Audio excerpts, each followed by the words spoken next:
they make themselves available as a resource, so use them, and that's part of what he's going to talk about, a piece of it.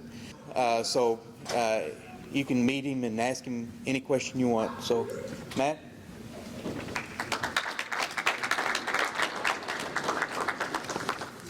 How you guys doing? My name is Matt Sadowitz, and I work at the NCAA. I work at the Eligibility Center in the NCAA headquarters based in Indianapolis. I've been at the NCAA now for about 5 years, and I work specifically with making sure student athletes are eligible to compete at Division I and Division II. So a little bit what I'm going to talk about to you guys is some key reminders of what you can do proactively now to make sure, if your goal is to play at the Division I level, this is the things you can do now to get ready to be eligible to compete at that level. So first things first, the Eligibility Center, no matter what your goal is, Division I, pros, if you're going to go through college first, you have to have amateurism certification, you have to have an academic certification before you can compete. Those are just two things that are non-negotiable in college basketball. So what you can do now is make sure that you have a registration account with the Eligibility Center. You can't take an official visit without a transcript or a registration account with the NCAA. So if you guys have those dreams and goals of being in March Madness, playing at the next level, you got to start with the Eligibility Center. So I encourage you, if you do not have a registration account or a profile page account, do that. That's the first step to putting you on that level to success. All right, if you want to go play college ball. Academic certification, right? There's things you can do now, whether you're a freshman, sophomore, junior, senior, making sure that you meet the core course requirements. You have to have 16 core courses, and that's English, math, science. You got to have the core courses you need to be eligible. You have to maintain a 2.3 GPA. So whether you're a freshman, sophomore, junior, you can plan now. We certify the high school core courses from the schools you're taking your courses with. You can look up your courses. You can plan out how many you're going to take per semester, what you need to take to be eligible.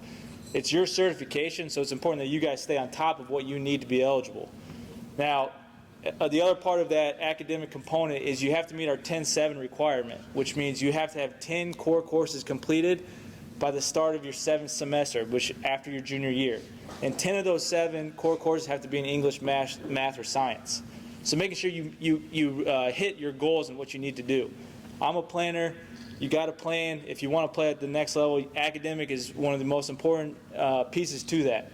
Because once you're in college, once you're playing, you still have to maintain a GPA to compete at the college level.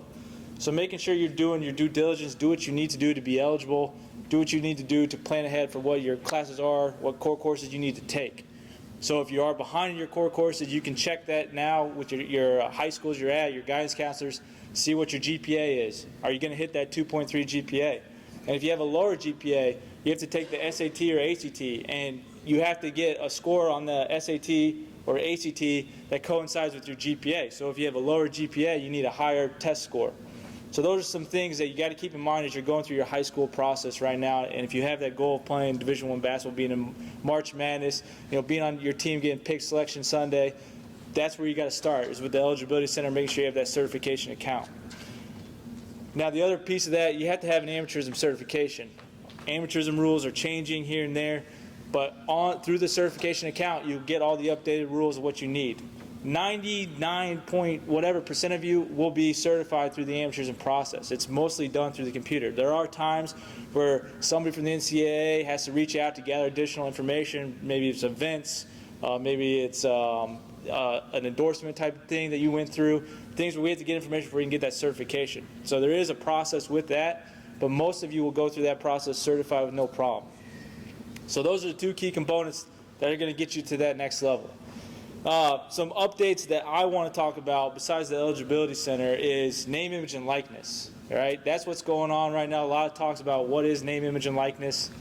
Can I profit off myself? Some changes are coming to that. Right now, the rules have not changed for college student athletes to have endorsement deals, make money off their name, image, and likeness, but those changes are coming. So as of last fall, the Board of Governors, which is made up of presidents, chancellors from all the Division I schools, voted on changing those rules that are going to allow student athletes to make money off their name, image, and likeness. Now, how that's going to look, what that'll look like, is still going through a process right now, and they should have the changes to those rules by this fall of 2020. So as of right now, name, image, likeness rules are still the same for college student athletes, but they are changing. They voted to have them changed, so there's going to be more opportunities for student athletes. The other piece that I want to talk to you guys about is our college basketball academy this summer. Did anybody participate in the college basketball academy this past summer? All right, we got a couple.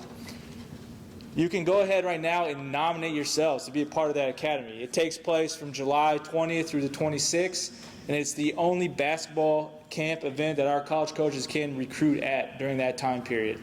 And with the college basketball academy that the NCAA is putting on, you get to attend that, and then a parent or guardian can attend that with you, and the NCAA will pay for that, and they'll bring you to one of the 4 sites. So the 4 sites are UConn, Utah, Wichita State, and Winthrop. Those are the 4 sites for this year's camp and this summer. So I encourage you guys to go log into your registration account. You can nominate yourselves for that camp, and then coaches also have opportunities to nominate players to attend that camp. And then they should have the selections done, I believe by June 1st is when the selections are done for those camp. You'll get an email, you'll get an invitation.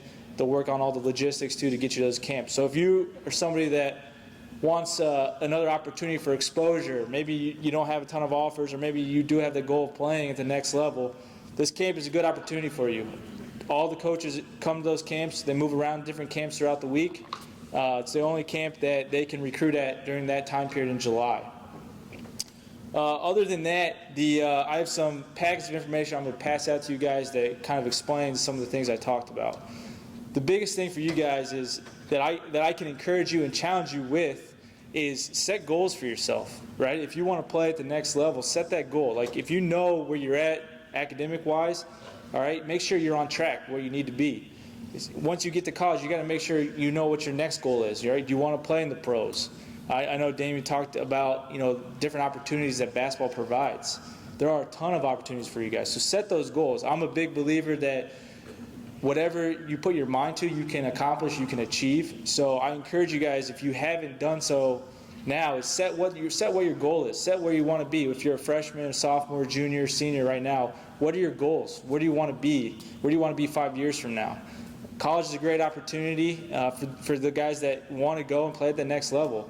And these are things you can do now and things you can continue to do to play at that level. So I'll be around at the games tonight. I'll be around here. If you have any questions, please come talk to me. I want to be a resource for you guys, coaches, resource for you as well. Questions in the academic process, amateurism process, feel free to reach out. I've got information for you. I'll be around. I'll give out business cards, phone number, whatever it may be. I've had coaches reach out to me all times of day and night to have questions about getting their kids to the next level. Like I said, I'm a resource. I'm here to help you guys get to that level. If you do have any questions, feel free to reach out. Thank you.